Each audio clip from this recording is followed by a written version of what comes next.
자, 아무튼 오늘 이제 교과서 내용은 아까 얘기했듯이 이제 그런 계획으로 볼 거예요. 알겠죠? 물론 방금 얘기했던 부분 같은 경우는 오늘 지금 얘기를 했기 때문에 선생님이 자료 준비가 아직 안 됐으니까 다음 주에 조금 진도를 좀 빡빡하게 나가도록 합시다. 쭉쭉 다 나가도록 합시다. 알겠죠? 그래서 오늘은 아까 얘기했듯이 교과서 관련된 거 수업을 쭉 1시간 조금 넘게 할 거고, 그 외에 이제 잠깐 쉬는 시간 가진 다음에 이제 수행평가 관련해서 정리하는 것과 그 뒤에 내용 쓰는 것들, 그리고 조금 남은 시간은 문제 푸는 시간, 이런 식으로 해서 오늘은 진행을 할 예정입니다. 알겠죠? 자, 그러면 일단 우리가 적정 기술에 대해서, 자, 이 단어 자체가 바로 사실적 읽기입니다.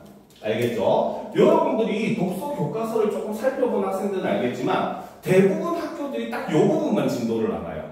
알겠지? 딱 해서 우리가 글을 읽는 방법 중에 하나가 바로 사실적 읽기, 그 다음에 추론적 읽기, 그 다음에 이제 사실 여러분들 모의고사랑은 좀 관련이 없는 내용인데 비판적 읽기랑 그 다음에 창의적 읽기, 이런 방식들이 있어요. 알겠지? 근데 비판적 읽기랑 창의적 읽기는 수능 모의고사랑은 관련이 없어. 왜? 비판적으로 읽어버리면 답이 안 나오기 때문에. 사람마다 답이 다 다를 거 아니에요. 그렇죠? 그래서 일반적으로 수능에서는 어떤 지문이 만약에 독서 지문으로 제시가 되었을 때 제일 첫 번째 나오는 문제 내용이 뭡니까? 바로 윗글의 내용으로 옳은 것은 틀린 것은, 혹은 윗글을 바탕으로 했을 때 뭐 이런 것 중에 옳은 것은 틀린 것은, 이런 문제들이 나오잖아. 그렇지? 이런 것들에서 처음 두 문제 정도는 거의 사실적 읽기를 기반으로 만들어지는 문제입니다. 알겠죠? 그리고 3점짜리 문제들이 보면 전부 다 어때? 보기를 제시해가지고 보기에 뭐 다른 이론을 제시한다든지 혹은 다른 실제 뭐 사례를 제시를 한다든지 이래가지고 지문 내용을 적용시켜서 푸는 문제, 혹은 경제지문 같은 경우는 그래프 문제,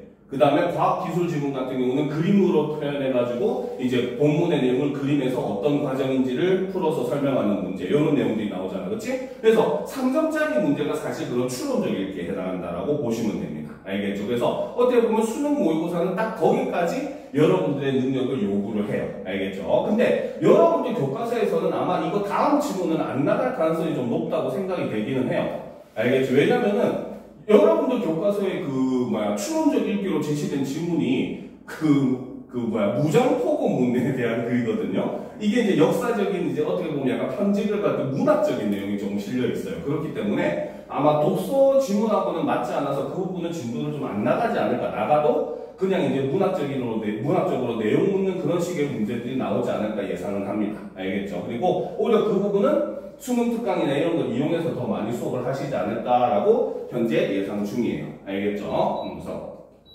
다각적인 방면에서 우리가 어떤 식으로 시험을 준비해야 될지는 선생님이 많이 고민을 해볼 거니까 같이 잘 준비해서 이번에 시험 잘 보도록 합시다. 알겠죠? 자, 그러면 이제 여러분들 수행과도 관련이 있는 적정 기술이란 무엇인가? 그리고 이 단어는 바로 사실적 읽기. 말 그대로 이 단원에서 묻고자 하는 것은 대부분 본문 내용과 일치 여부를 묻는 문제들이 가장 많이 나올 확률이 높다는 거죠. 알겠죠? 자, 그럼 보도록 합시다. 자, 20세기 말까지만 해도 소수의 시민운동가나 대한운동가에게만 관심의 대상이었던 적정 기술이 이제는 일반 대중에게도 큰 관심거리가 되었다라는 거죠. 즉, 여기에서 얘기하고자 하는 것은 바로 뭐다? 현재. 그렇죠? 현재 어떤 상황이다? 바로 적정 기술에 대한 관심이 높아지고 있다. 요거를 이제 이런 식으로 얘기를 한 거죠. 그죠? 자, 하지만 흔히 생각하는 것과는 달리 적정 기술이 최근에 생겨난 것은 아니다. 1960년대 중반에 제3세계의 경제적, 기술적, 사회적 문제들이 제기되자 전통사회의 기존 조건들과 기술적 발전이 조화를 이루면서 경제적 개선을 도모할 수 있는 방법을 개발하려는 노력이 시작되었다. 자, 그러면 여기서부터 바로 뭐다? 노력이 시작되었다. 여기까지는 바로 무엇이다? 바로 적정 기술이라고 하는 개념이죠. 그렇죠? 그래서 적정 기술이 생겨나게 된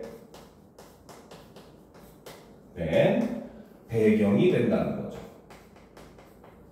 그렇죠? 실제로 우리나라 같은 경우도 1960년대 좀 급격하게 산업화와 도시화를 이루기 시작을 해요. 그러다가 이제 70년대 굉장히 높게 발전을 하고 80년대 이제 서울올림픽을 하면서 굉장히 좀 극에 달하게 되죠. 그러다가 이제 97년에 IMF를 맞게 되면서 한풀 꺾였다가 그리고 다시 또 점점 성장하는 모습을 그렇게 보여주고 있거든요. 근데 그 외에도 모든 나라들이 사실상 2차 세계대전이 끝난 이후인 1960년대에 모든 나라들이 전부 다 이제 나머지 사실 선진국이라고 우리가 일반적으로 얘기하는 나라들이죠. 미국이나 영국이나 포르투갈, 그치, 스페인, 그치, 이런 나라들, 거기에 뭐 일본 정도, 영국 정도 이런 나라들, 이런 나라들은 이미 이제 어떻게 보면은 그 산업화를 이루었던 상황이었고, 그 외에 이제 나라들, 어떻게 보면 2차 세계대전 전에 식민지의 경험이 있었던 나라들이 본격적으로 1960년대 들어서면서 산업화를 시작을 하게 됩니다. 알겠죠? 자, 그러다 보니까 당연히 선진국에서 겪었던 문제들이 개발도상국에서 또 일어나게 돼요. 그죠? 당연히 환경 파괴라든지 여러 가지 문제들이 일어나게 되죠. 그리고 우리도 여러 가지 소설들 많이 배웠잖아요. 난쟁이가 쏘아올린 작은 공이라든지, 그치? 이런 작품들을 보면 1960년대, 70년대, 80년대까지 어떻게 보면 경제 발전 속에서 소외되어가는 인간 소외 문제 같은 것도 많이 대두가 하게 됩니다. 알겠죠? 그래서 이러한 맥락에서 영국의 경제학자 슈마허는 자, 영국의 경제학자 슈마허라고 하는 사람이 이 개념을 제시했다는 거죠. 바로 제3세계 빈곤국의 필요에 적합한 값싸고 소박한 기술 개념. 자, 이런 개념으로서 바로 중간 기술이라고 하는 개념을 제안을 하게 되었다는 거죠. 자, 오늘날 적정기술 운동의 기초가 된 그의 제안은 종종 대안기술 또는 적정기술로 표현되었는데 지금은 후자, 바로 적정기술의 표현을 선호를 하고 있다라는 겁니다. 알겠습니까? 자, 그러면 이 부분은 바로 서론 부분이라서 사실 그렇게까지 많은 내용을 우리가 정리를 할 필요는 없어요. 그렇죠? 자, 그러면 우리가 한번 이 부분도 옆에 빈 공간 냅뒀으니까 정리를 하면서 보도록 합시다. 네. 삼색 볼펜은 없어. 여기도 있나? 여기도 없는데, 삼색 볼펜은? 잠깐만, 그러면 시장님한테 한번 빌려다 줄게.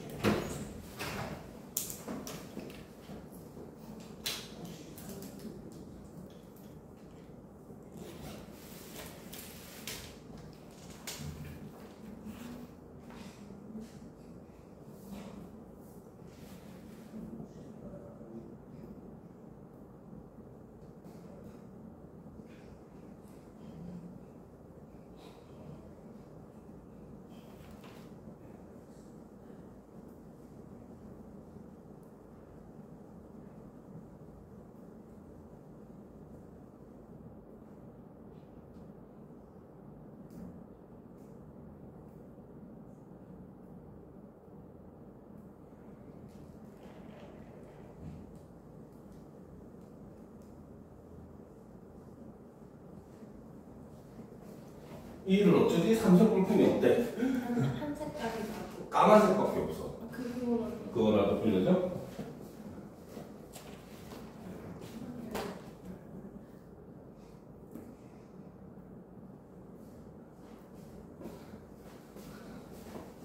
자, 여기 있습니다. 자, 그러면 이제 적정기술 글자 잘 보여? 근데 좀 더 크게 써줄까? 자.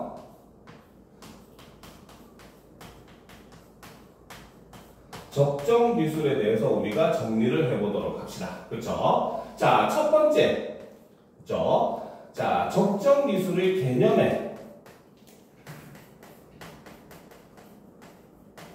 발전 과정이 어떻게 보면 요 첫 번째 문단의 가장 핵심적인 내용이라는 거죠. 그렇죠? 자, 그 중에서도 첫 번째 바로 뭐다?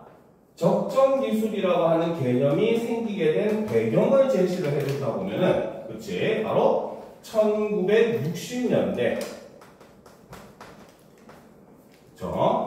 제3세계의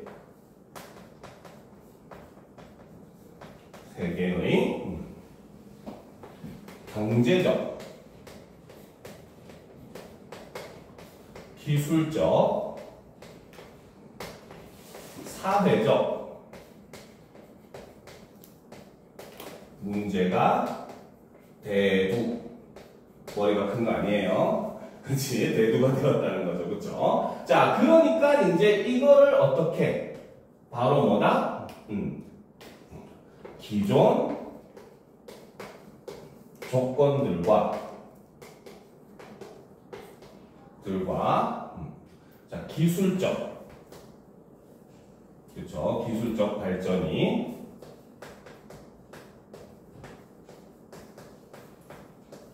조화를 이루면서 그러면서도 어떻게? 경제적 개선을 도모할 수 있는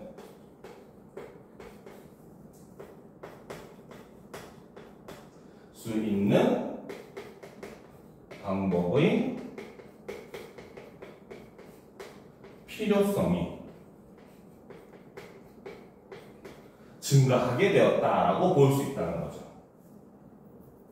알겠습니까? 그죠? 자, 여기까지 다 적었어요? 그치? 자, 그래서 이제 바로 이 개념을 처음으로 제시한, 그쵸? 자, 두 번째, 그쵸? 이 개념의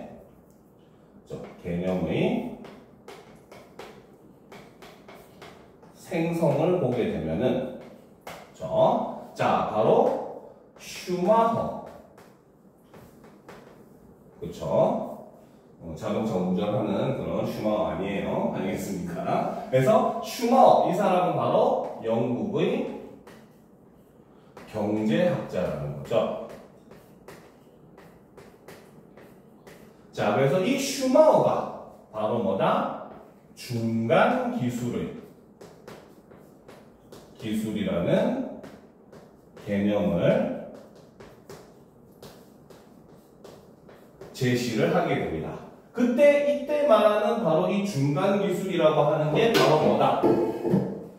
그쵸? 자, 바로 제3세계 빈공국의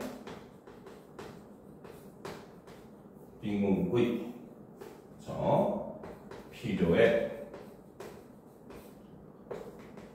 적합한 값싸고 소박한 기술이라고 하는 개념이라는 거죠. 기술이라는 개념으로서 중간 기술이라고 하는 개념이 처음으로 등장을 하게 되고, 그렇죠? 자, 이를 통해서 어떻게 되었다? 바로 자, 적정 기술 운동의 시초가 되었다는 거죠. 그 기준 중간에 바로 뭐다? 대안기술, 적정기술로 명명이 되었는데, 그 중에서 오늘날은 이 적정기술이라는 말을 주로 사용을 한다. 이렇게 표현을 하고 있다는 거죠. 알겠습니까? 자, 그래서 사실 이 부분에서는 앞부분 내용은 솔직히 다 빼도 돼요. 바로 이 내용이 바로 가장 핵심 내용이죠. 바로 그 적정기술이라고 하는 개념이 누가 시작했는가, 이 부분을 우리가 이해를 하고 넘어가면 됩니다. 자, 그러다가 이제 보도록 합시다. 이후 적정기술이 무엇인가에 대한 논의가 많이 있어 왔다. 대표적으로 바커는, 자, 두 번째 철학 사람으로서 바커라는 학자가 등장을 하네요. 자, 이 사람이 주장한 적정기술이라고 하는 것은 바로 무엇이다? 적정기술을 인간이 기본적인 생활을 영위하는 데 필요한 모든 기술이라고 정의를 내렸다는 거죠. 자, 그래서 이제 지금 바로 뭐다? 슈마허의 개념하고는 조금 차이가 발생을 하게 됩니다. 알겠습니까? 슈마허는 바로 누가 대상이었다? 그치, 바로 제3세계 빈공국의 필요에 의해서만 나오는 기술이 중간기술이라고 개념을 했는데, 바커는 바로 뭐다? 제3세계고 선진국이고 상관없이 바로 뭐다? 인간으로서 기본적인 삶을 영위하는 데 필요한 모든 기술을 적정기술이라고 해야 된다라고 정의를 했다는 거죠. 그래서 어떻게 보면 여기서 우리가 알아야 될 내용은 바로 뭐다? 바로 개념이 슈마우로부터 확장이 되었다. 이런 의미로 볼 수가 있다는 거죠. 알겠습니까? 자, 그는 의식주, 건강, 교육과 같은 인간의 기본적인 필요를 충족하여 주지 못하는 기술은 적정한 기술이라고 볼 수 없으며, 따라서 하위 20%의 사람들이 혜택을 받지 못하는 상태로 만든 경제 성장 전략과 이를 뒷받침하는 기술은 적정 기술이 될 수 없다고 주장하였다. 자, 여기서는 이렇게 주장했다라고 이야기를 했지만 사실 이 바커의 주장의 핵심은 바로 뭐다? 바로 당시 산업화 구조에 대한 일종의 비판의 개념으로서 이 바커는 적정 기술의 개념을 사용을 했다는 겁니다. 알겠습니까? 됐죠? 자, 그러면 이제 우리가 내용을 한번 또 정리를 해보도록 합시다. 자, 그래서 슈마허로부터 밑으로 화살표를 이렇게 하면 되겠죠. 그렇죠? 자, 슈마허로부터 발전된 것이 바로 바커에게 계승이 되었다는 거죠. 그렇죠? 자, 이 바커가 주장하는 적정 기술이라고 하는 건 바로 뭐다? 적정 기술은 이꼴 뭐다? 인간이 기본적인 생활을 영위하는데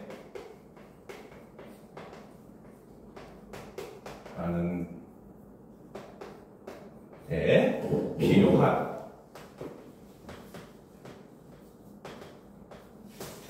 모든 기술이다.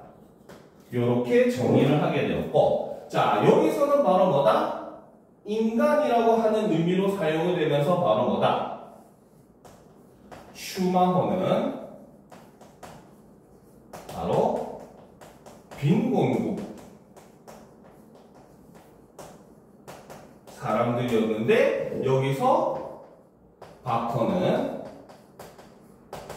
인간으로 정의를 함으로써 개념이 확장되는 보편적인 개념으로서 제시한 것이 바로 적정 기술의 개념이 되어버렸다는 거죠.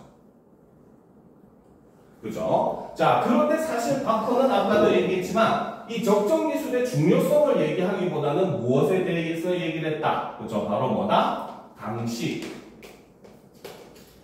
하위 20% 그쵸? 사람들이 혜택을 받지 못하는 상태로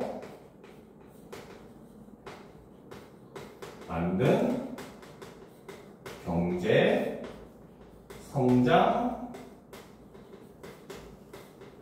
전략 그리고 바로 뭐다? 기술은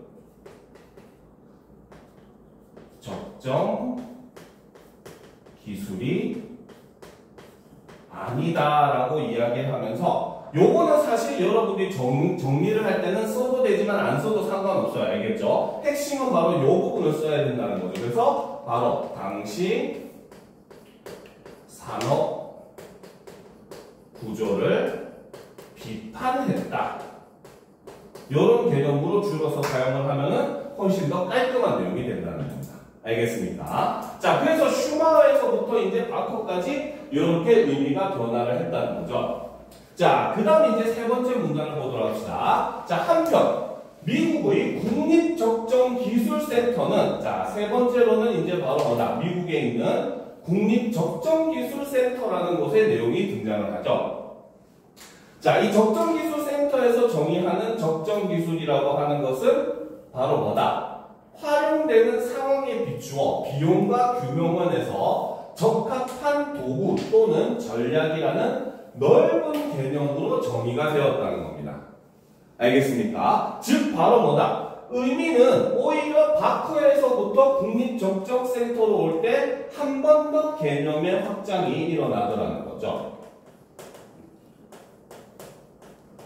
알겠습니까? 여기서 우리가 개념이 확장되었다고 볼 수 있는 이유는 바로 뭐다? 활용되는 상황에 비추어 비용과 규모면에서 적합한 도구 또는 전략이라고 했잖아요. 그렇죠? 그러니까 바로 뭐다? 우리가 바커라고 하는 사람은 뭐라고 주장했다? 인간이 최소한 인간답게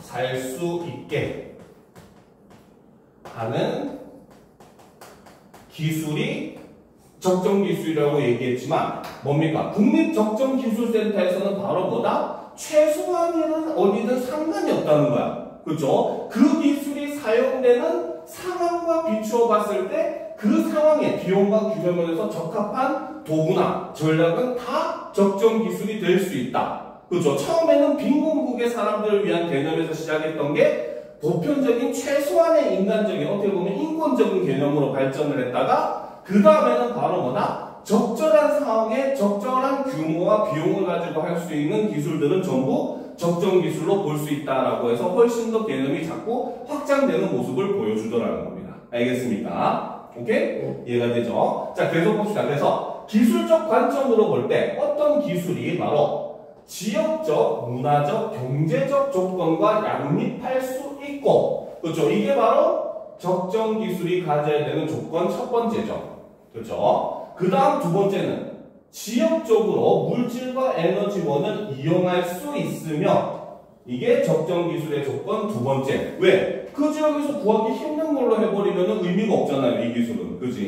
그래서 두 번째는 말하보다 그 지역에서 구할 수 있는 걸로 이용을 할 수 있어야 되고 그 다음 세 번째 조건은 바로 뭐다? 그 지역 사람들이 그 도구와 과정들을 유지하고 작동할 수 있을 때 그 기술을 적정한 것으로 볼 수 있다라고 하면서 어떻게 보면 국립적정기술센터는 적정기술의 조건에 대해서 제시를 하고 있는 그러한 상황이다라고 볼 수 있다는 거죠.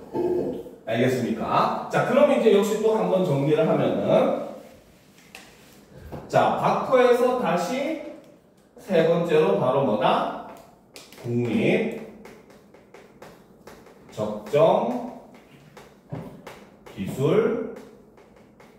국립적정기술센터. 이거는 미국에 있다는 거죠. 자, 국립적정기술센터에서 뭡니까? 정의하는 적정기술은 바로 무엇이다? 바로 활용되는 상황에 비추어, 그죠? 비용과 규모 면에서 적합한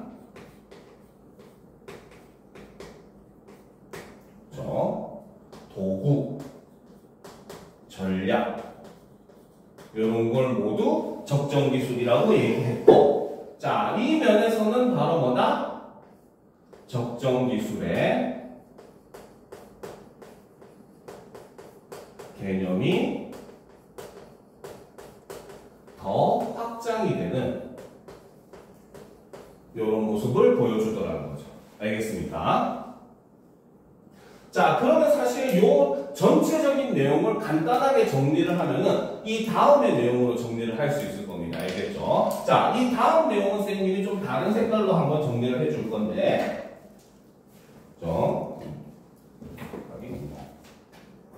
오케이. 자, 그러면 요거 다 적었으니까 지워도 되죠? 그쵸? 자, 그러면 일단 간단하게 우리가 이 세 사람의 개념이 어떤 식으로 변화를 했는지 한번 정확하게 정리를 해보도록 합시다. 자, 적정기술 개념의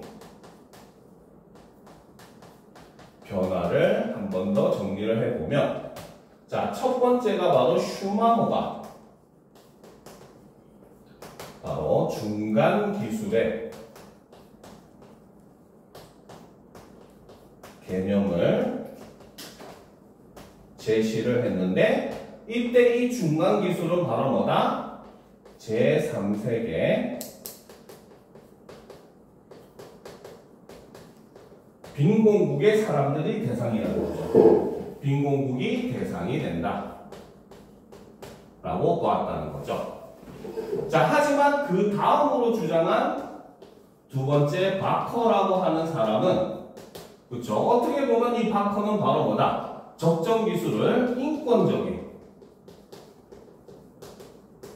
측면에서 그렇죠. 접근을 하게 되는데 자, 이 인권적인 측면에서는 바로 뭐다? 인간이 인간답게 살 수 있도록 해주는 모든 기술, 전략 이런 걸 전부 적정 기술이라고 얘기를 했다는 거죠. 자, 하지만 세 번째 국립 적정기술센터에서는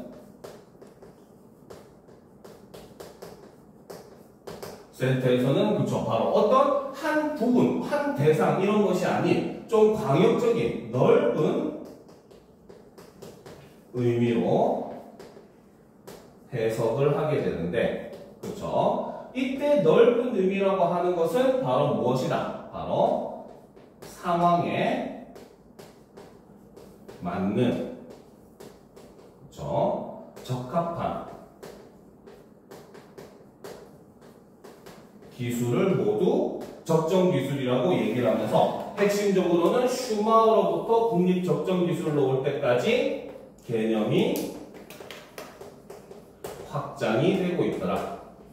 점점 넓어지고 있더라라고 하는 게 이 부분의 핵심이 된다는 거죠.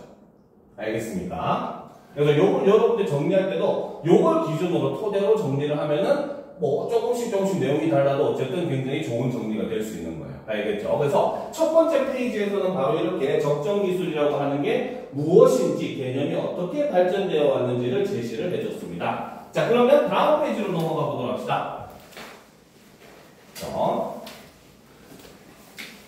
자, 이처럼 적정기술의 개념에 대해서는 다양한 견해가 있고 세월이 흘러감에 따라 개념이 변하기도 하지만 적정기술이 갖추어야 할 조건에는 일반적으로 다음과 같은 내용이 꼽힌다. 그렇죠? 자, 지금 일단 우리가 국립적정기술센터에서 제시한 조건들이 있기는 했었어요. 그렇죠? 그런데 진짜 조건은 이제 바로 이 문단에서 제시를 하겠죠. 그러면 우리는 당연히 정리할 때도 이 부분의 내용을 핵심으로 정리를 해줘야 되는 겁니다. 그렇죠?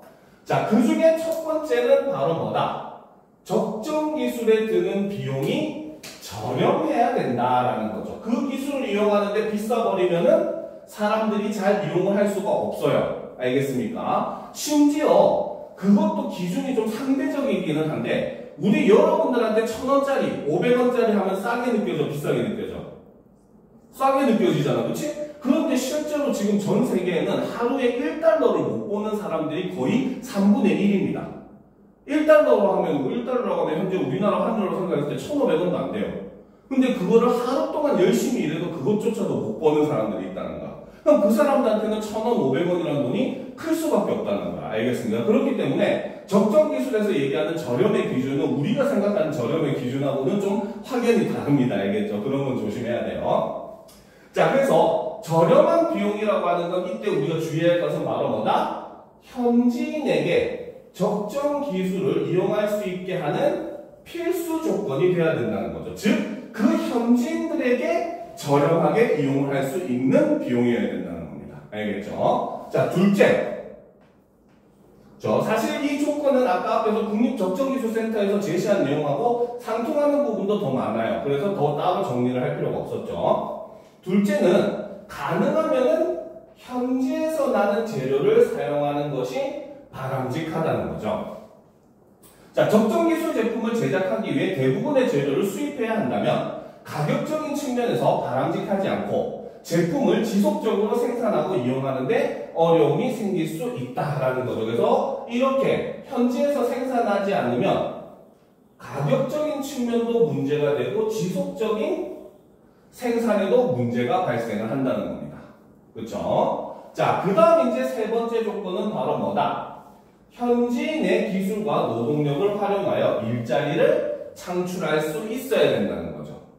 알겠습니까? 그죠? 그래서 뭐 적정 기술을 제공해 준다고 해놓고 외국 사람들이 와서 거기서 일하고 있으면 안 된다는 겁니다. 알겠죠? 그래서 적정 기술이 추구하는 궁극적인 목표는 바로 뭐다? 바로 적정 기술로 지역 주민의 역량을 강화하고 이를 통해 소득 창출과 삶의 질 개선을 꾀하는 데 있기 때문이라는 거죠. 자, 그리고 이제 네 번째 조건은 그렇죠. 바로 적정 기술 제품의 크기가 적당하고 사용 방법은 간단해야 됩니다. 알겠습니까? 제품이 너무 크거나 구조가 복잡하고 사용 방법이 어렵다면 이용 횟수도 줄어들기 때문이다. 이렇게 얘기할 수 있지만 사실 그런 그 제3세계 최빈곤국 같은 경우는 교육의 기회 자체가 없는 경우가 많아요. 알겠습니까? 그러니까 조금만 어려워도 그 사람들이 이용을 할 수가 없는 상황이 더욱더 발생을 할 수 있다는 거죠. 알겠습니까? 자, 일단 이걸 이제 우리가 정리를 하고 갑시다. 그러면 이 페이지. 자, 적정 기술의 조건을 살펴보면 첫 번째로 이거는 바로 뭐다? 적정 기술에 드는 비용이 저렴해야 한다는 거죠. 그래서 이 부분은 특히나 바로 뭐다? 현지인이 적정 기술을 이용하게 하는 필수 조건이고 이 필수 조건의 그 기준도 역시 그곳에 사는 사람들, 현지인들이 기준이 돼야 된다는 거죠. 자, 그리고 두 번째는 바로 뭐다? 현지에서 나는 재료를 사용할 수 있어야 된다는 겁니다. 그죠? 자, 그렇기 때문에, 그죠? 만약에, 수입에 의존할 경우에는, 그죠? 바로 가격이 증가를 하게 되고, 그죠? 그 다음에 지속적 생산이 어려워지는 이런 문제점이 생긴다는 거죠. 자, 세 번째 조건은 바로 뭐다? 바로 현지 기술과 노동을 활용을 해서 이를 통해 일자리를 창출이 가능해야 된다 하는 게 세 번째 조건이죠. 자, 그래서 적정 기술의 궁극적인 목표는 그렇죠. 이거는 바로 뭐다? 적정 기술로 지역 주민의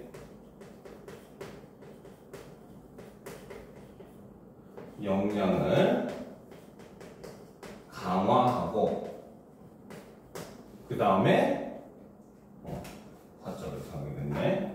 강화를 하고 이를 통해서 소득을 창출하고 그로 인해 삶의 질을 개선하고자 하는 게 적정 기술의 궁극적인 목표이기 때문에 기본적으로 이런 부분을 지켜줘야 된다는 거죠. 그렇죠? 자, 그리고 이제 네 번째 조건이 바로 뭐다? 바로 제품의 크기가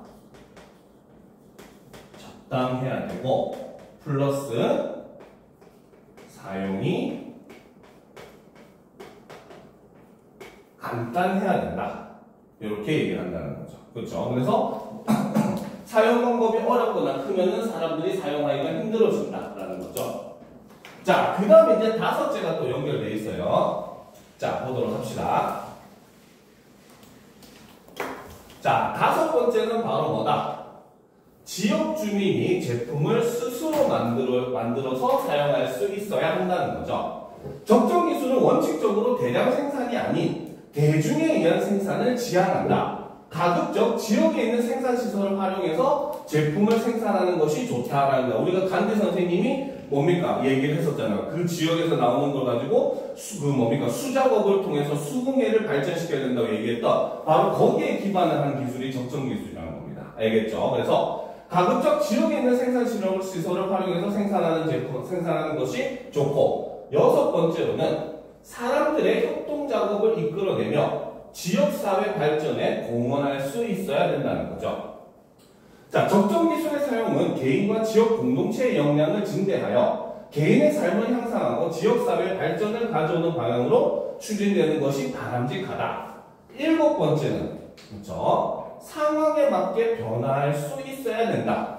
너무 한 군데서만 쓸 수 있는 기술은 오히려 적정 기술이 안 된다는 거죠. 그래서 어떤 지역과 시대에서 적당한 기술이 다른 지역과 시대에서는 적당하지 않을 수 있다. 적정 기술은 바로 뭐다? 환경의 변화에 맞춰서 적응하는 유연성이 필수적으로 요구된다는 거죠. 자, 이외에도 적정 기술이 갖추어야 할 조건은 추가될 수 있다. 그런데 적정 기술이 이러한 조건들을 모두 갖추어야 한다는 것은 아니라는 겁니다. 일단 7가지는 정리를 마무리를 해보도록 합시다. 여기까지 다 적었죠? 그렇죠? 그러면 다섯 번째부터 정리를 해보도록 합시다. 자, 조건 다섯 번째는 바로 뭐다? 지역 주민이 스스로 생산하는 것이 가능해야 된다는 거죠. 그렇죠? 자, 그렇기 때문에 적정 기술은 바로 뭐다? 대중에 의한 생산을 지향하는 거죠. 즉, 이거는 대량 생산이 아니라는 겁니다.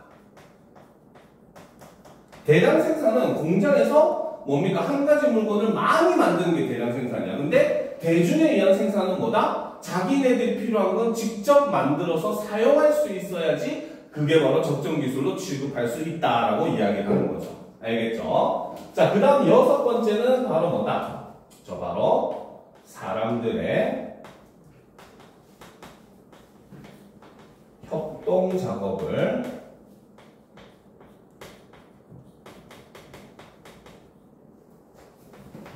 이끌어 낼 수가 있어야 된다는 거예요. 그래서 이를 통해서 바로 뭐다? 그 지역 사회의 발전에 기여를 할 수가 있어야 된다는 겁니다. 그래서 사람들이 이 적정 기술을 통해 가지고 우리도 할 수 있다라고 하는 일종의 자신감을 심어줄 수 있는 그러한 기술이 좋은 기술이라는 거죠. 자, 그 다음 이제 마지막 7제가 바로 뭐다? 상황에 맞게 변화가 가능해야 된다는 거죠. 일종의 유연성을 중시하는 게 적정 기술이라는 겁니다. 알겠습니까? 자, 그런데 이제 그죠? 얘기를 하죠. 그치? 자, 그래서 모든 조건을 다 만족할 필요는 없다는 겁니다. 사실 이렇게 7가지 조건을 다 만족할 수 있는 기술은 생각보다 없어요. 7가지 기술도, 그 조건도 상당히 까다로운 조건들이기 때문에, 알겠죠? 그렇기 때문에 모든 적정 기술이 다 이 조건을 다 만족하는 건 아니라는 거예요. 그래도 일종의 대부분을 만족할 수 있다면은 적정 기술로 인정을 해준다는 거죠. 그렇죠? 그래서 비록 이 가운데 몇 가지를 만족시키지, 그렇죠? 못한다고 해도 해당 적정 기술을 통해 지역 주민들이, 그렇죠? 주민의 역량이 강화되거나 삶의 질이 향상되고 고용이 창출된다면 그것은 적정 기술의 자격을 갖춘 것으로 볼 수 있다. 그러면 지금 현재 적정 기술을 평가할 때 이 7가지 중에 가장 중점적으로 보는 것은 바로 뭐다?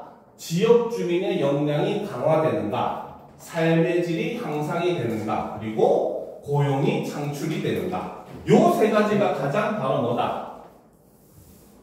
바로 핵심 조건이 된다는 거죠. 다른 조건은 만족하지 않더라도 요 3가지는 특히 만족을 한다면 적정 기술로 더욱더 인정을 많이 해준다는 겁니다. 알겠습니까? 자, 오늘날 적정 기술의 필요성은 개발도상국과 선진국 모두에서 점점 강조되고 있다. 이는 현대사회의 문제점과 관련된다. 현대사회에는 강력한 위기들이 동시다발적으로 발생하고 있다. 기후변화, 지진과 같은 자연재해, 상장 위주 경제발전의 부작용, 석유와 같은 원자재 가격 변동 등은 이제 항시적인 위기가 되었다. 그리고 이러한 각종 위기는 최첨단 기술의 문제점을 부각하였다라는 거죠. 쌤님이 오늘 학원에 오면서 엄청난 뉴스를 본 게 있어요. 알겠죠? 그게 바로 뭐냐면 지금 지구온난화에 큰 역할을 하는 원인을 제공하는 것 중에 하나가 중국의 환경 개선 기술이라고 얘기를 했습니다. 과학자들이. 알겠죠? 그게 무슨 말이냐면 지금 현재 뭐 중국의 베이징이나 상해 대도시 같은 경우 예전에는 매연이나 이런 게 황사가 굉장히 심했어요. 대기질이 너무 안 좋았거든요. 사람이 거의 대기 오염으로 해서 1년에 몇십 명이, 몇백 명이 죽어나갈 정도로 굉장히 대기질 상태가 안 좋았습니다. 알겠죠? 그런데 지금 중국의 이제 그 대기질이 굉장히 개선이 되고 있는 상황이에요. 그래서 중국 내에서도 우리 기술이 이만큼 발전했다, 우리도 환경에 기여를 하고 있다고 막 대대적으로 선전을 했는데 오히려 그 기술 때문에 지구 온난화가 더욱더 가속되고 있다는 그 연구자들의 연구가 지금 최근에 많이 나오고 있답니다. 알겠죠? 오히려 중국에서 대기질을 개선하기 위해서 정작 필요한 것들까지도 싹 없애버리는 바람에 정작 지구의 복사 에너지가 들어올 때 반사돼서 나가야 되는 에너지까지도 지구에 들어오게 되고, 그리고 그 들어온 에너지가 오히려 또 온실가스에 의해서 지구 안에 갇혀버리니까 더욱더 온난화가 가속된다, 이런 얘기를 했거든요. 그래서 최첨단 기술이라고 하는 게 지금 현재 어떻게 보면 우리의 행복을 보장해주는 기술이 아닌 사회가 돼버렸다는 거죠. 그렇죠? 거기다가 우리는 또 지금 최근에 또 가장 많은 뉴스거리 중에 하나가 일본이 뭐 후지산이 폭발할 거다, 뭐 그 다음에 센카쿠 열도에 그 지진이 폭발해서 일본이 가라앉을지도 모르는 데서 지난달에 엄청나게 전 세계적으로 좀 시끄러웠잖아요. 그렇죠? 그런데 이제 우리가 예를 들어서 이런 적정 기술이 있어요. 적정 기술 중에 보면은 빨대처럼 생겨 있어. 근데 이 빨대 안에는 이제 그 정화할 수 있는 그 필터가 달려 있어가지고 오염된 물을 마셔도 그 필터에서 정화돼서 깨끗한 물을 먹을 수 있도록 만들어주는 그런 빨대거든요. 알겠죠? 이런 거 같은 경우는 우리가 전쟁 상황에 놓인다든지 혹은 자연재해로 인해가지고 뭐 피난을 해야 되는 그런 상황에 놓이더라고 하더라도 충분히 사용할 수 있는 기술이 되잖아요. 그렇죠? 그러니까 그런 의미에서 적정 기술은 이제는 단순히 제3세계 빈곤국의 사람들만을 위한 기술이 아니라 어떻게 보면 인간 전체를 위한 기술로 점점 그 필요성이라든지 의미가 계속 확장되고 있고, 그렇기 때문에 아까 처음 부분에 있었던 적정 기술의 개념 자체도 점차 넓게 확장이 되고 있는 그런 모습을 보여준다라고 볼 수 있다는 거죠. 알겠습니까? 그래서 이 단어, 마지막 단어, 이 부분의 핵심은 바로 적정 기술에 대한 사람들의 관심이 증가하고 있다. 요거 한 줄이면 정리를 할 수 있겠죠. 자, 그러면 이제 그 다음 페이지로 넘어가 보도록 합시다. 그죠?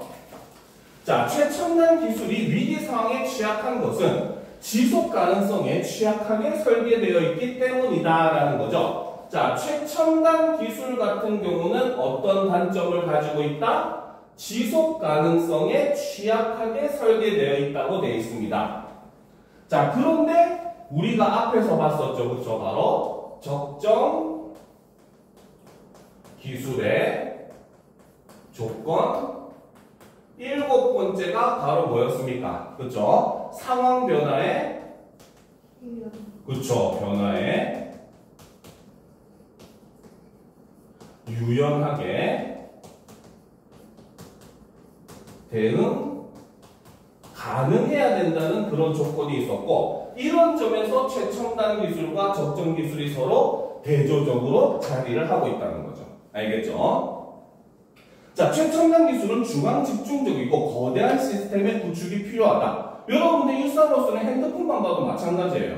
핸드폰 서비스를 해주는 기업들 그 LG라든지 KT라든지 SK라든지 그치? 이번에 SK 사태 났을 때 우리나라가 얼마나 시끄러웠어요. 그치? 거의 마비가 되는 정도였어. 왜? SK가 그때 당시에 거의 우리나라 이동통신 그 가입자의 50% 정도를 차지하고 있던 그런 거대한 그 통신업자였거든요. 그러다 보니까 거의 우리나라가 마비될 정도의 위기가 닥친 상황이 돼버렸었죠. 그쵸? 그리고 예전에 벌써 한 5, 6년 정도 지났는데 예전에 카톡 서버가 문제 생겼을 때 그렇죠. 그때 기억나죠. 그렇죠? 그때는 버스 타고 가다가 누군가가 그 카톡이 올라간 이제 그 설정만 하다가 카톡 소리가 났더니 사람들 전부 다 자기 휴대폰 확인할 정도로. 그치? 거기다가 어떤 사람은 그 싱싱이 빌려 탔는데 카톡이 지금 목통이 되는 바람에 결제가 안 돼가지고 싱싱이 요금이 몇백만 원이 나왔다 이런 얘기도 많았잖아요. 그렇죠? 그러니까 이런 지금 현재 우리가 누리고 있는 최첨단 기술이라고 하는 건 어떻게 보면 중앙 컴퓨터라고 하는 그런 존재를 해서 그것이 모든 것을 다 통제를 하고 있는 그런 시스템이라는 거죠. 그러다 보니까 그 하나가 고장이 나게 되면은 전체에 영향이 미치게 되는 그런 상황이 되는 겁니다. 알겠습니까? 자, 그리고 이런 시스템을 지속하려면 과도한 에너지 소비와 인위적인 관리가 필요하다 해서 최첨단 기술의 특징은 중앙 집중적이고 거대한 시스템의 구축이 필요하고 그 다음 지속을 위해서는 과도한 에너지 소비와 그 다음 인위적인 관리가 필수적이라는 거죠. 자, 전기가 하루 동안 끊길 때 평범했던 우리의 하루가 어떻게 되리라 생각하는가?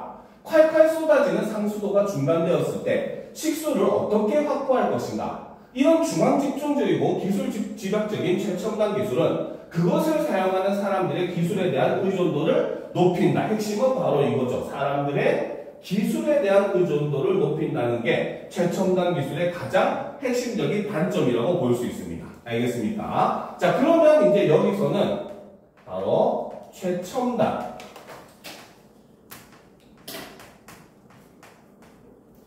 기술의 특징에 대해서 이야기를 한다는 거죠. 최첨단 기술은 바로 뭐다? 지속 가능성에 취약하게 설계가 되었고 이러한 점은 바로 뭐다? 적정 기술의 유연성과 대조적인 모습을 보여준다는 거죠. 그리고 이러한 최첨단 기술은 그렇기 때문에 바로 뭐다? 중앙 집중적 그 다음에 거대 시스템 구축이 필수라는 겁니다. 자, 그리고 세 번째가 바로 뭐다? 이러한 최첨단 기술은 과도한 에너지 소비, 그렇죠? 그 다음에 인위적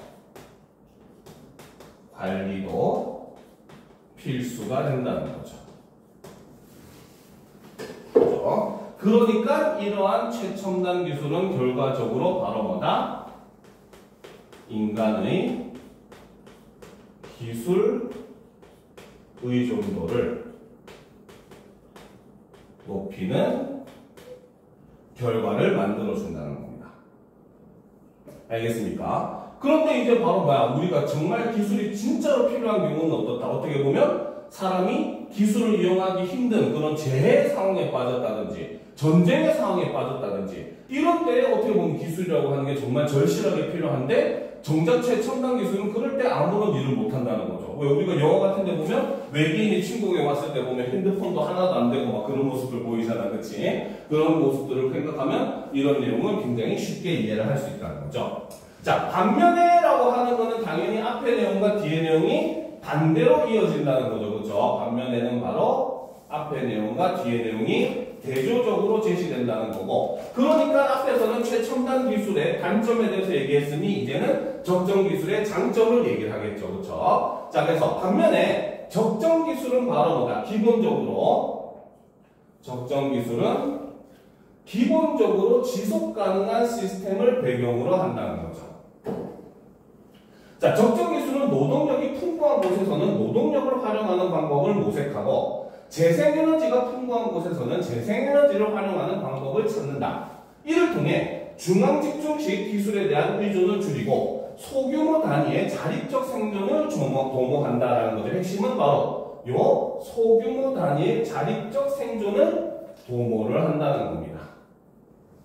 그렇죠? 자, 이런 점에서 적정 기술은 위기 상황에 취약한 최첨단 기술을 보완할 수 있는 기술로서, 그래서 핵심은 적정 기술이 그렇다고 최첨단 기술을 배척하는 건 아니라는 거죠. 바로 뭐다? 최첨단 기술을 보완하는 기술로서 몸이 기능을 하고 있고, 그러다 보니까 현대 사회로 오면서 적정 기술에 대한 관심이 더욱더 커질 수밖에 없다는 거죠. 아까 얘기했듯이 전쟁 상황에서 쓸 수 있는 그런 뭡니까? 자체 정화를 해줄 수 있는 스트로우라든지, 그쵸? 이걸 뭐라고 하나? 라이프 스트로우라고 하던가? 아마 어쨌든 그런 기술들, 그지? 이런 것들이 그래서 이 현대사회에 각광을 받을 수밖에 없다는 거예요. 그래서 현대사회의 각종 위기에 대한 해결 방안으로 뭐다? 위기에 대한 해결 방안으로 필요성이 강조가 되고 있더라는 겁니다. 알겠습니까? 자, 그러면 이제 요 최첨단 기술의 특징을 설명을 했을 때 요 밑에다가 그러면 우리는 필기할 때 어떻게? 단면이라고 시작을 했으니까 요렇게 필기를 해야 되겠죠. 그쵸? 그래서 적정 기술이라고 하는 것은 바로 뭐다? 지속 가능한 시스템이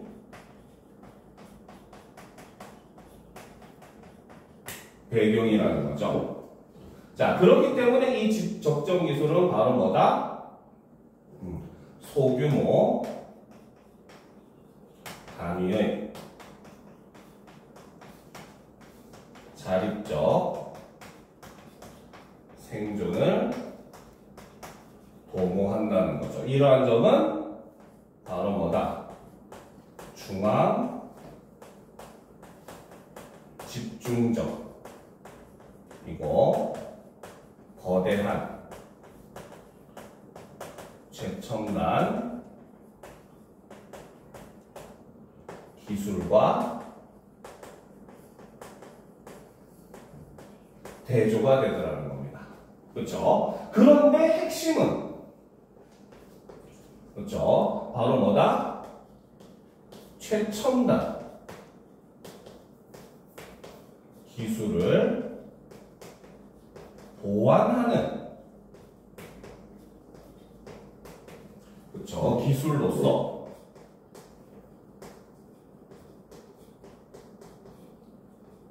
유용성이 주목을 받고 있더라는 거죠. 즉, 이 말은 다시 얘기하면 바로 뭐다? 이꼴 최첨단 기술을 배척하는 것이 아니라 최첨단 기술과 공존하는 것이라는 거죠. 자, 그러다 보니까 이 적정 기술이라고 하는 것은 바로 뭐다?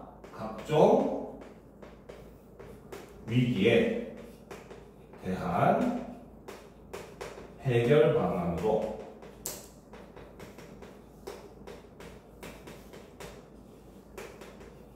필요성이 강조가 되고 있더라라는 겁니다.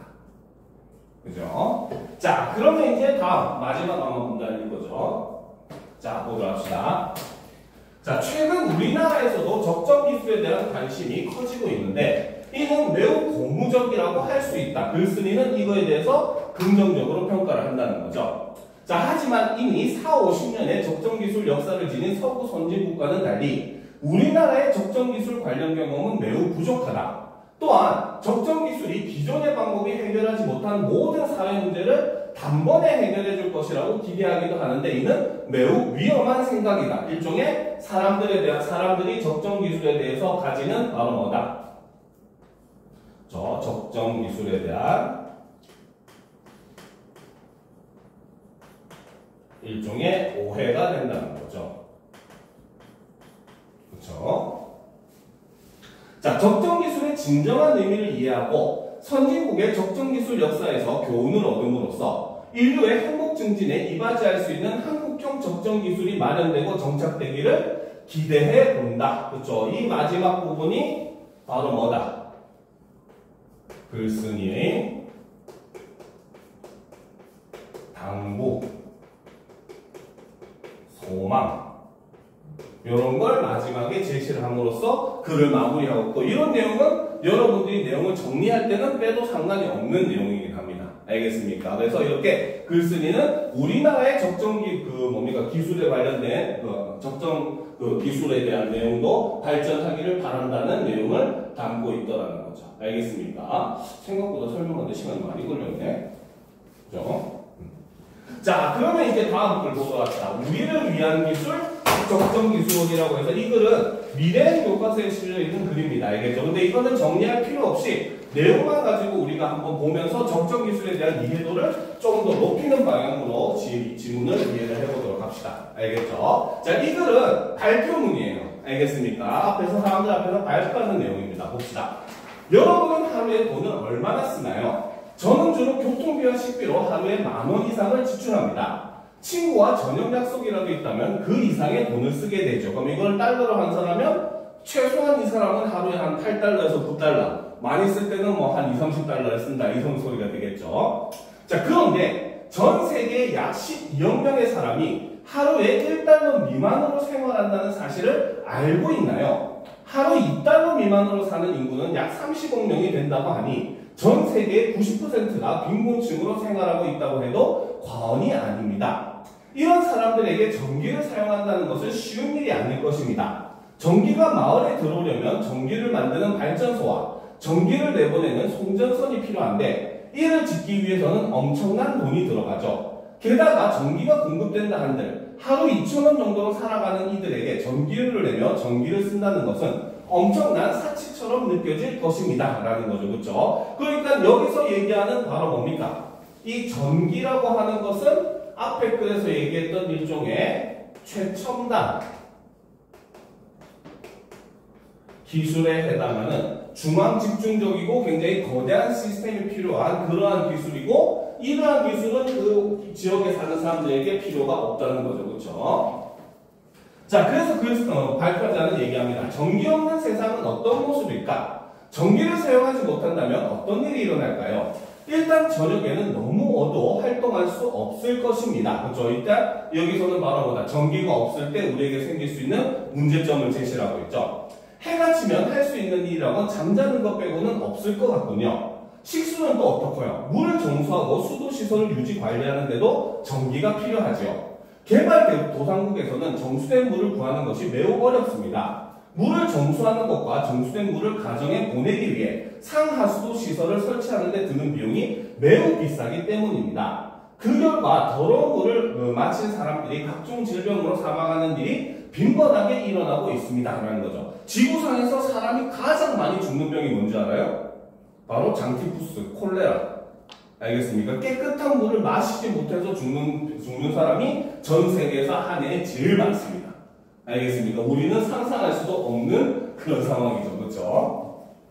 자, 부족한 것은 전기와 정수된 물뿐만이 아닙니다. 그 외에도 여러 기술을 사용할 수 없는데요. 돈이 없어 불편함을 겪거나 죽을 수밖에 없는 그들에게 현대의 최첨단 과학이란 참 부질없어 보이기까지 합니다. 그렇다면 그들은 가난하다는 이유로 불편함과 죽음의 공포 속에서 사는 것을 당연히 여겨야 할까요? 아닙니다. 기술의 혜택을 상대적으로 많이 누리는 우리가 그들을 도와주어야 합니다. 조금 위험한 생각이긴 해요. 이런 거는 중요하게 보지 마세요. 알겠죠? 자, 그래서 빈곤층도 기술의 혜택을 받을 수 있도록 하자는 취지에서 생겨난 기술이 바로 적정 기술입니다. 자, 핵심은 이제 적정 기술의 종류를 보는 게 제일 낫겠죠? 자, 대량 생산이 아닌 대중에 의한 생산. 아까 얘기했던 그 내용. 그렇죠? 바로 대중에 의한 생산이라고 하는 게 아까 여러분들 교과서에서 공통적으로 나온 내용이었죠.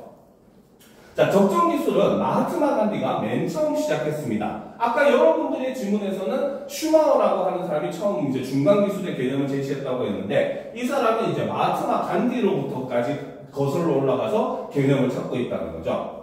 그는 지역을 중심으로 하는 작은 기술을 개발하려고 노력했습니다. 인도의 각 마을이 독립적으로 경제활동을 할 수 있게 하기 위해서였습니다. 그는 이윤중대를 위한 대량 생산 기술 그리고 소수의 사람만 이익을 볼 수 있는 기술을 실화했습니다. 그렇죠? 이것이 바로 뭐다? 일종의 최첨단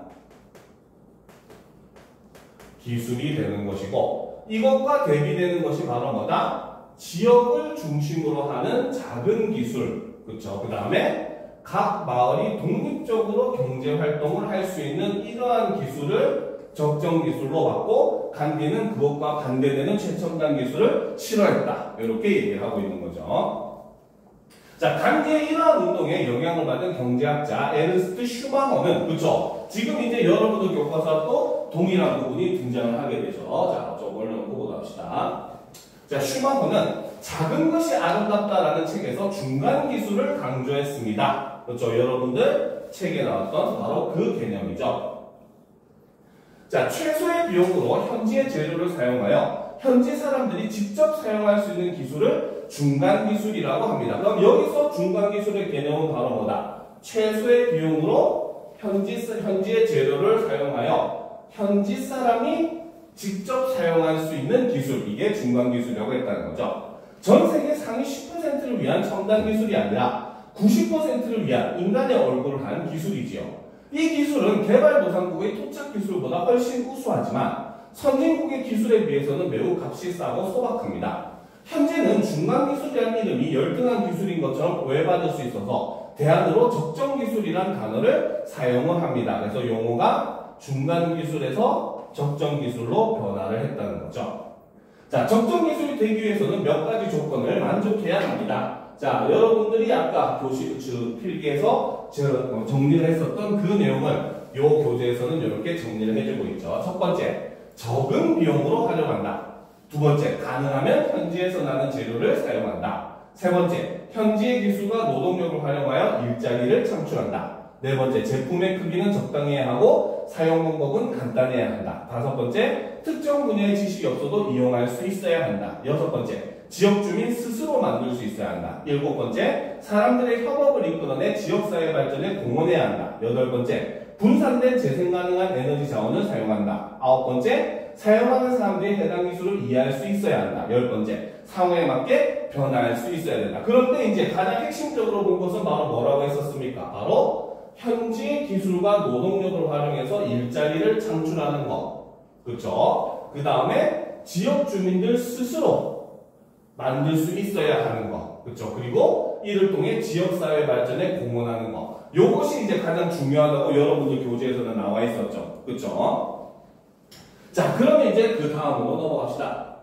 자, 그래서 지금부터 적정 기술의 예와 그 속에 담긴 과학 원리를 살펴보겠습니다. 읽으면서 느끼겠지만 적정 기술은 어떻게 보면 다소 불편한 기술입니다. 하지만 전기가 없어 언제나 어둡게 살아가는 사람들이나 오염된 물을 마시며 살아가는 사람들처럼 열악한 환경에서 살아가는 이들에게는 꼭 필요한 기술입니다. 라는 거죠. 자, 다음 페이지.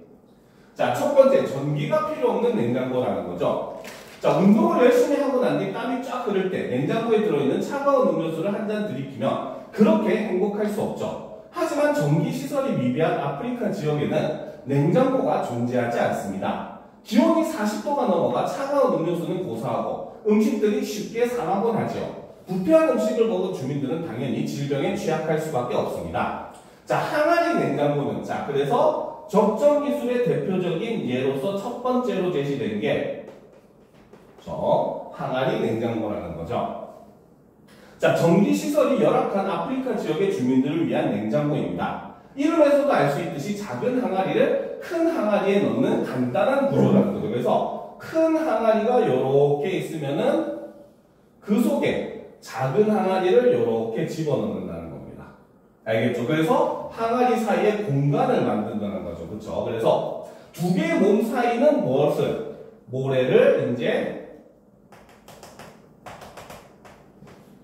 모래를 이렇게 채워 넣는다는 거죠. 그래서 모래를 채워 넣고 물을 부어줍니다. 거기에 이제 두 개 사이에다가 바로 뭐다? 물도 이렇게 부어 넣어 주는다는 거죠. 그렇죠?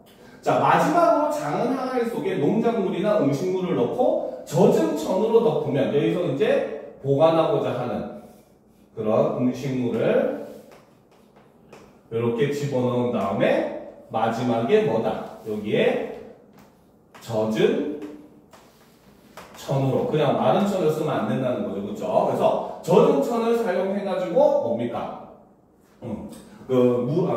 저 덮으면 항아리 냉장고가 완성됩니다. 그러니까 이 글로 설명한 걸 여러분들 이렇게 머릿속에 구조를 그려낼 수 있는 능력이 사실 중요한 거죠. 이게 바로 여러분들이 과학기술 질문을 이해할 때 제일 중요하게 요구하는 기술입니다. 알겠죠?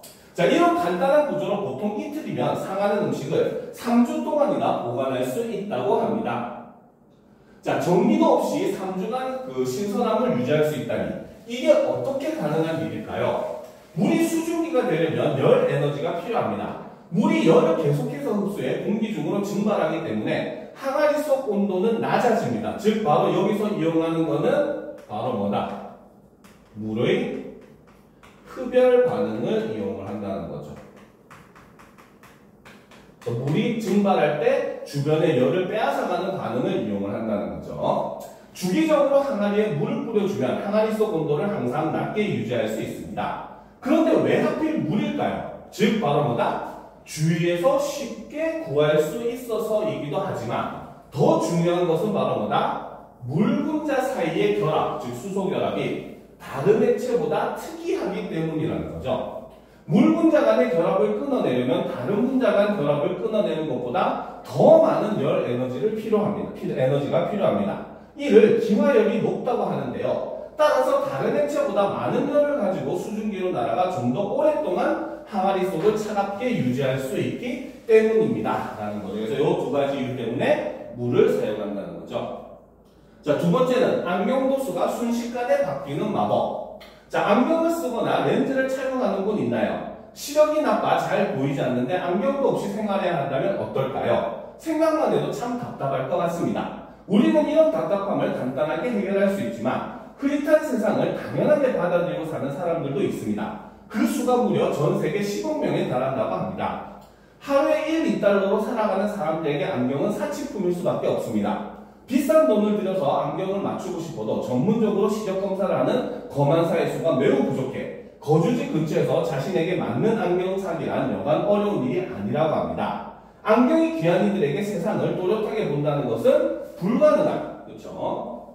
일처럼 느껴질 것입니다. 자, 값싸고 검안사 없이도 쉽게 초점이 조절되며 한 번 사서 평생을 쓸 수 있는 안경은 없을까요? 사람들에게 또렷한 세상을 선물한 산타 할아버지 같은 기업이 있습니다. 그 기업에서는 스스로 도수를 조절할 수 있는 안경을 개발했습니다. 그렇죠? 핵심이 바로 이거죠.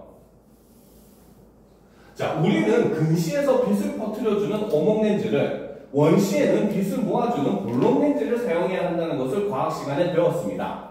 원시인 사람도 근시인 사람도 스스로 도수를 조절할 수 있는 안경이란 정말 가능할까요? 안경의 렌즈는 딱딱한데 그것을 어떻게 순식간에 조절할 수 있을까요? 그렇죠? 자, 개발자들은 이가 없으면 잇몸으로, 즉 고체가 불가능하면 액체로 렌즈를 만들면 된다고 생각했습니다. 안경의 양다리에 있는 액체를 주사기로 조절해 투여하면 투명한 막 사이로 실리콘 오일이 들어와 막의 볼록한 정도를 바꿀 수 있도록 만든 것이죠. 즉 렌즈를 옆에서 보면은 볼록 렌즈는 이렇게 생기고, 그렇죠? 오목 렌즈는 렌즈가 이렇게 생겼거든요.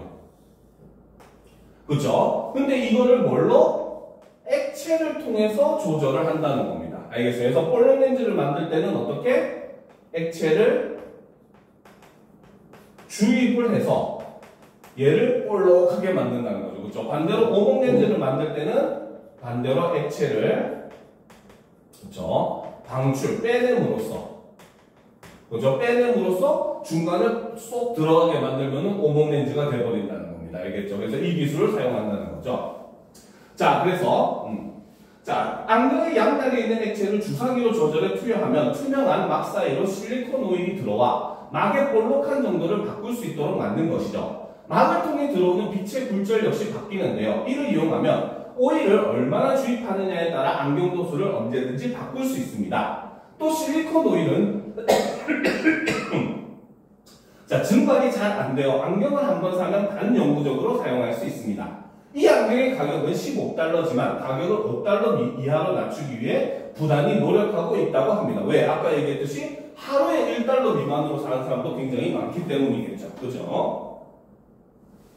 자, 위에서 다룬 적정 기술 외에도 많은 기업과 과학자가 더 나은 환경을 만들어가기 위해 기술 개발에 힘쓰고 있습니다. 또 많은 일반인도 기부를 통해 개발도상국 사람들이 가난과 질병에서 벗어날 수 있도록 돕고 있죠. 세상에는 함께 살아간다는 의미를 깨닫게 해주는 과학기술이 많이 있습니다. 여러분도 과학을 공부해 어려운 이들을 도울 수 있는 획기적인 발명품을 만들어 보세요. 저도 그 길에 동참하겠습니다. 라고 해서 적정 기술을 설명하는 발표문을 이렇게 다른 교과서에는 담고 있어요. 그래서 여러분들의 내용을 이해할 때 이러이러한 기술을 예로서 이해를 하면 훨씬 더 이해하기가 좋아질 겁니다. 알겠습니까? 자, 그러면 지금부터 15분 정도 쉰 다음에 이어서 우리가 가보도록 합시다. 알겠죠?